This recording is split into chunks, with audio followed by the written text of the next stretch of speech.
On this week's episode, Destiny 2 has finally arrived. Glorious! South Park creators piss off the internet, Mario loses his job, and finally, Lucasfilm's president, Kathleen Kennedy, fires another director from another Star Wars film.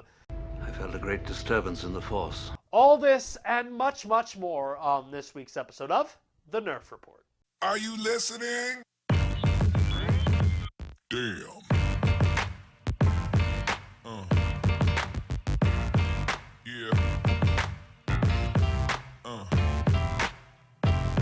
Welcome to the Nerf Report. My name is Bryant, Chappel, and let's get straight into this week's news. This week marked the long-awaited arrival of Destiny 2. Glorious! And for detractors and doubters of Destiny 1, Bungie seemed to address everyone's fears by giving gamers what they want: content. Destiny 2 features a brand new story, new adventure modes, changes to PvP, new armor, new guns, and an insane amount of open worldness. Open worldness is totally a word, right? As if all that brand new content wasn't enough, Bungie wanted to kind of add on and give us a look at the first month of Destiny 2, and all I have to say about this is if this is a glimpse at the things to come inside of Destiny 2, this is going to be the most insane game ever. During the second week of Destiny, we will have a brand new Nightfall strike, the guided games beta launches, Nessus becomes the Flashpoint, the Leviathan raid will launch, Trials of Osiris will be called Trials of the Nine, and it finally comes back, and Xur, the Traveler of the Nine, returns to the tower. I pray to Oryx that his first gun will be Hawkmoon. Week 3 of Destiny will feature a brand new Nightfall strike called Exodus Crash. Io will become the new Flashpoint, Trials of the Nine, and Xur will be coming back to the tower. The fourth week of Destiny will feature a Nightfall strike of Pyramidium, Titan becomes the new Flashpoint, the Raid Guided Games beta launches, factions return to Destiny, and of course Trials and Xur make their weekly appearance. And since we've all answered the tough questions of whether we're going to be a Hunter, a Warlock, or a Titan, which I'm assuming everyone picked Hunter because, well, they are the best race in the game, but we have a new question on the horizon. Will you join Future War Cult, New Monarchy, or Dead Orbit? Personally, I'm Dead Orbit all the way. And the final bit of Destiny 2 news this week was that Microsoft's Xbox store, gotta love them, they leaked the details of the upcoming Destiny 2 DLC content coming in December. The DLC will be called Destiny 2 Curse of Osiris. It will include a new story mission, adventures set on the sun-soaked planet of Mercury, specifically in the Infinite Forest region. In Destiny 1, Mercury was only accessible through Trials of Osiris. When you completed the entire card successfully with 0 losses, you got to go all the way to Mercury, pick up special loot, special gear that made you look like a badass, and unfortunately, I never owned it because I really suck at PvP. But Destiny 2, speaking of which, when the new DLC comes out, looks like we're all going to Mercury with PvE. Really looking forward to this. I beat Destiny 2 this week, beat the story mode. I'm grinding right now.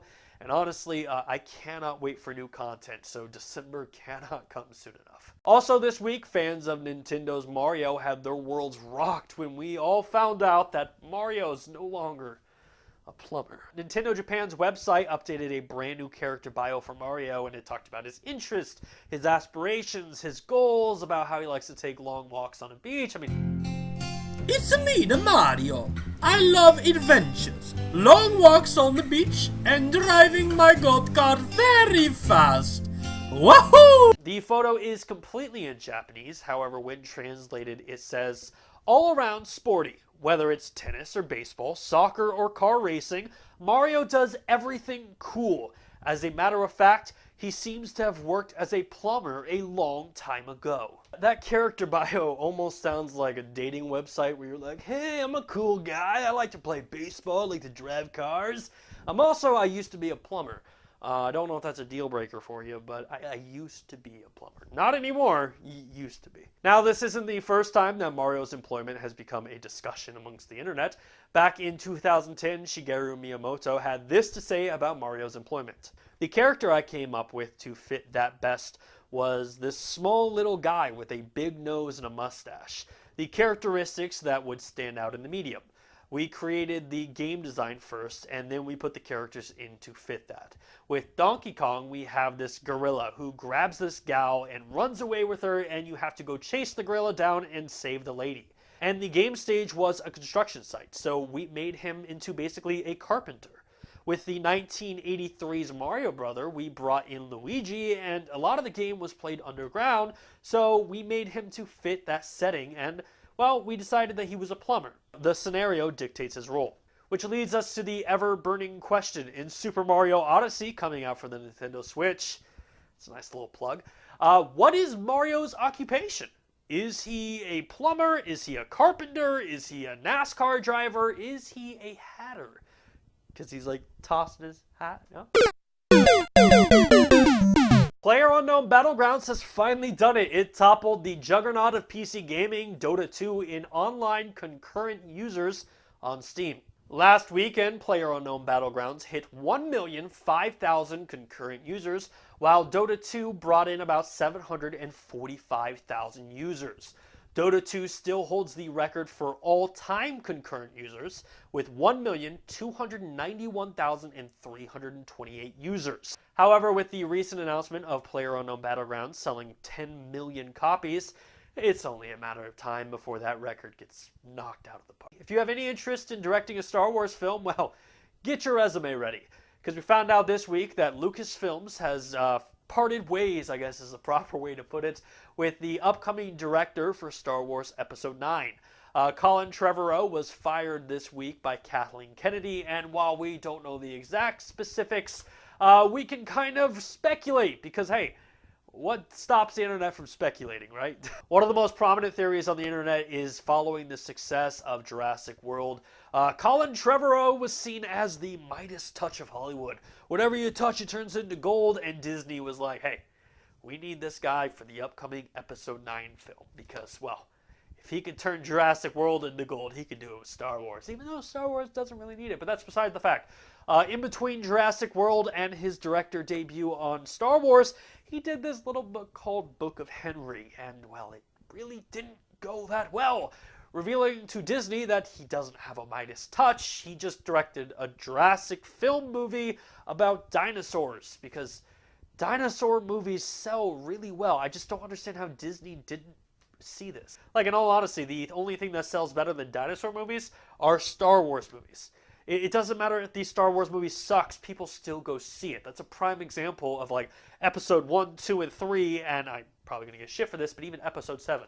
Episode 7 was garbage, but it's still, so many people went to go see it. The second theory, I think, goes hand in hand with that first one, but it's kind of considered a second theory. Vulture.com went on to explain, during the making of Jurassic World, he focused a great deal of his creative energies on asserting his opinion. But because he had been personally hired by Spielberg, nobody could say you're fired. Once that film went through the roof and he chose to do Henry, he became unbearable. He had an egotistical point of view, and he was always asserting that. Then, during the pre-production of Episode 9, Trevorrow's relationship with Lucasfilm's top brass became reportedly unmanageable over the course of repeatable stabs at multiple drafts of the scripts. When the reviews for Book of Henry came out, there was an immediate conjecture that Kathy was going to dump him because they weren't thrilled with working with him anyway. He's a difficult guy. He's really, really confident. Let's just call it that. Jesus Christ. Man, I hope no one ever just says it about me. Look, I don't want to say anything bad about him, but he's a really, really confident guy. So he's kind of an asshole. Kathleen Kennedy is no stranger when it comes to firing directors. Recently, she fired Phil Lord and Christopher Miller from the Han Solo prequel film, and Vulture.com went on to kind of explain why this is so important. They had this to say. There's one gatekeeper when it comes to Star Wars, and it's Kathleen Kennedy. If you rub Kathleen Kennedy the wrong way, in any way, you're out. You're done. A lot of these young new directors want to come in and say, I want to do this, I want to do that. A lot of these guys like Lord and Miller, Colin Trevorrow got very rich very fast and believed a lot of their own hype. And they don't want to play by the rules. They want to do shit differently. And Kathleen Kennedy isn't going to fuck around with that. This might be an unpopular opinion, but I actually appreciate Kathleen Kennedy. Star Wars is so treasured to me that I really appreciate how protective she is. Like, you're going to make a Star Wars movie, and it's going to feel like a frickin' Star Wars movie. Don't toy around with it and make it feel like 21 Jump Street.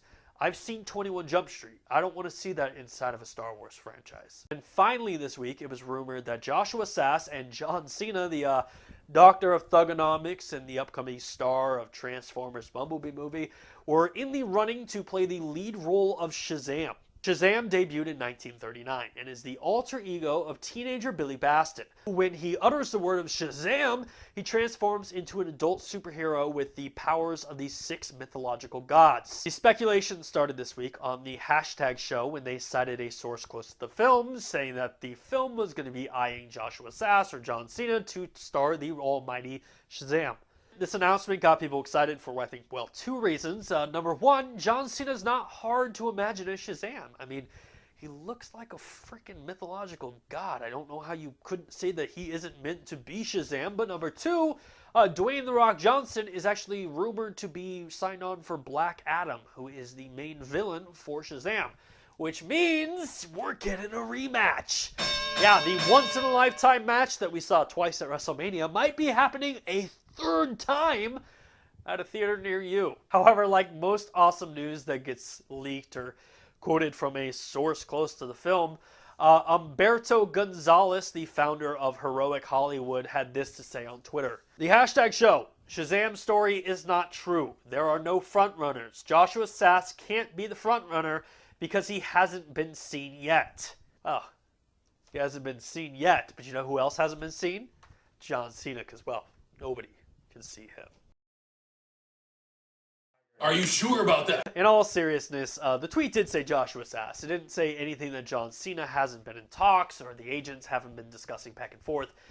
This one will probably go on the back burner until I get an official confirmation from the movie or the studio. But until then, I do have a bone to pick with a very, very important professional wrestler who kind of pissed me off this week.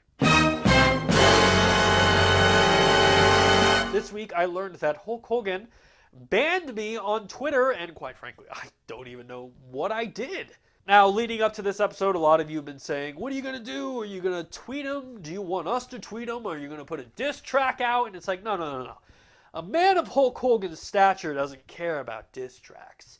He doesn't care about being called out by a tweet. If I want Hulk Hogan's attention, I'm going to have to talk to Hulk Hogan the only way he knows how to talk.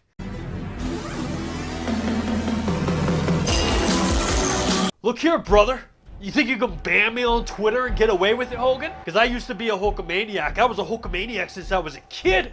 I used to say my prayers, take my vitamins, and eat my vegetables, but not anymore because you showed your true colors. Now it's time to show mine. See, the question's simple, Hulk. What you gonna do when Bryant, Chappel, the Nerfomaniacs, and Nerfomania run wild on you, brother? I don't care where it's at, Hogan. We can meet anywhere. It can be a steel cage match. It could be a parking lot match. It could be a tables match. Hell, we can even have a folding match, but that's fine. I want you to unban me. I did nothing wrong, Hogan. Why'd you ban me? Not cool, man. Not cool. That is all for this week's episode of the Nerf Report. Thank you so much for watching. If you liked what you saw, give us a thumbs up, drop us some comments, subscribe to the channel, but more importantly, please share it with your friends. My name is Bryant Chappel, you are you, and this has been the Nerf Report. Thanks for watching. Are you listening? Damn.